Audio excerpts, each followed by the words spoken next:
Have you ever heard of a secret that's hidden in plain sight? A riddle so complex that even the world's most brilliant minds, the code breakers at the CIA, can't crack it. Well, buckle up because today we're diving into the story of Kryptos, the most mysterious sculpture on the planet. Imagine this, you're walking into the headquarters of the Central Intelligence Agency in Langley, Virginia. It's one of the most secure and secretive places on Earth. And right there in the main courtyard stands a massive, curving copper sculpture covered in what looks like gibberish. This isn't just modern art, it's a puzzle box, an enigma set in stone and metal by artist Jim Sanborn. The name Kryptos comes from the ancient Greek word for hidden, and trust me, it lives up to its name. The sculpture was unveiled back in 1990. It's a large, S-shaped screen of copper with nearly 2,000 characters punched out of it. It looks like a page from a futuristic alien book, but these aren't random letters. They form an intricate cryptogram, a four-part coded message. For over 30 years, amateur sleuths, professional cryptographers, and even the CIA's own analysts have been chipping away at its secrets. The story of how it came to be is just as fascinating. In the 1980s, the CIA was expanding its headquarters and wanted a piece of public art for the new building's courtyard. They chose Jim Sanborn, an artist known for his works incorporating science and mystery. But Sanborn wanted to do more than just create something pretty, he wanted to create a challenge. So he teamed up with a retiring CIA cryptographer named Ed Scheidt. Together, they designed a puzzle that would test the very people who walked past it every day. They layered multiple ciphers on top of each other, creating a cryptographic labyrinth. Think of it like a Russian nesting doll of codes. To solve one part, you need a key that's hidden in another. Sanborn and Scheidt used everything from centuries-old Vigenère ciphers to their own unique, custom-made systems. They were determined to make this a puzzle for the ages. And they succeeded. For years, the code stood unbroken. The CIA's best minds would spend their lunch breaks staring at the sculpture, scribbling notes, and trying to find a pattern. The first breakthrough didn't come for almost a decade. In 1999, a CIA analyst named David Stein, who had dedicated years to the puzzle in his spare time, finally cracked the first 3 sections. It was a monumental achievement. At almost the same time, a computer scientist from Los Angeles named Jim Gilligley also solved them using his home computer. The race was on, and it was getting public.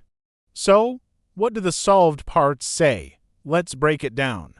The first section, known as K1, was solved using a modified Vigenère cipher. Once decoded, it reads, "Between subtle shading and the absence of light lies the nuance of occlusion." Wait, occlusion with a Q. Sanborn later confirmed this was an intentional misspelling, perhaps another clue, or maybe just a way to make it even trickier. It's a poetic, philosophical phrase, setting the tone for the mystery. The second part, K2, was a bit more complex. The decoded text gives the latitude and longitude coordinates for a spot just a few hundred feet away from the sculpture itself, right there at CIA headquarters. It also mentions something being buried there. Does Langley know about this? They should. It's buried out there somewhere, and it references WW, which was later revealed to be William Webster, the director of the CIA when the sculpture was installed. Sanborn gave him a sealed envelope containing the solution to the whole puzzle.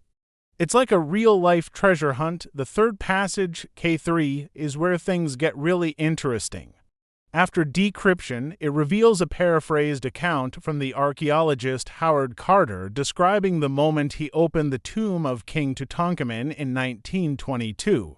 The text reads, "Slowly, desperately slowly, the remains of passage debris that encumbered the lower part of the doorway were removed. With trembling hands I made a tiny breach in the upper left-hand corner, and then, widening the hole a little, I inserted the candle and peered in. The hot air escaping from the chamber caused the flame to flicker. But presently details of the room within emerged from the mist. Can you see anything?" Q.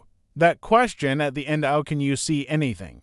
is a direct quote from Lord Carnarvon, Carter's patron, who was waiting impatiently outside the tomb. This passage is incredibly evocative. It's about revealing something that has been hidden for thousands of years, a perfect metaphor for the act of code breaking itself.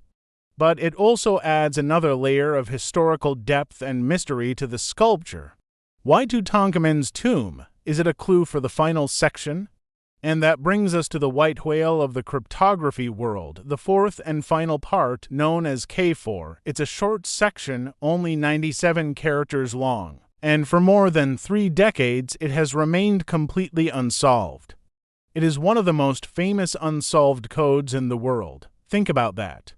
The greatest cryptanalysts on the planet have access to supercomputers and advanced techniques we can't even imagine, yet this 97-character puzzle, designed by an artist and a retired spy, has stumped them all.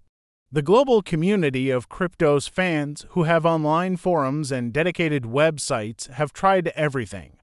They've tried applying keys from the first 3 parts. They've looked for patterns. They've tried every ciphering technique known to man. Nothing has worked. To keep the hunt alive, Jim Sanborn has occasionally released clues. In 2010, he revealed that the 64th through 69th characters of K for the sequence NYPVTT decode to Berlin. In 2014, he gave another clue. The next characters, MZFPK, decode to clock, so now we have Berlin clock. This sent codebreakers down a rabbit hole, investigating the famous Berlin clock, a unique public clock that tells time using illuminated colored blocks. Is the clock itself a key? Does it relate to the Cold War? The theories are endless. Then, in 2020, Sanborn gave what he said would likely be his final clue. He revealed that the characters QQP are decode to the word East. So the deciphered text now contains East Berlin clock. This is a tantalizing piece of the puzzle. It could be pointing to a specific location, a specific event, or another layer of encryption entirely. What is so special about a clock in East Berlin? The beauty of Kryptos is that it's a shared mystery. It's not locked away in a vault. It's out there in public as public as the CIA courtyard gets, and its code is available for anyone online to try and crack. It's a testament to human ingenuity, our love of puzzles, and our unending quest to find meaning and order in chaos. Jim Sanborn is now in his late 70s, and he has said he has a plan in place for the solution to be revealed after his death if it's still unsolved. But he, like everyone else, hopes someone will crack it while he's still around to see it. He once said the sculpture is a metaphor for the nature of information itself. It's there, but you have to work to understand it, to find the truth. So, what do you think is the final key hidden in the misspellings of the first sections? Does it have to do with the coordinates, or is it related to the story of King Tut's tomb? The final 97 characters of Kryptos are waiting. Maybe, just maybe, one of you watching this video will be the one to find the key and finally reveal the secret hidden in the heart of the CIA. Thanks so much for joining me on this journey into the world of codes and secrets.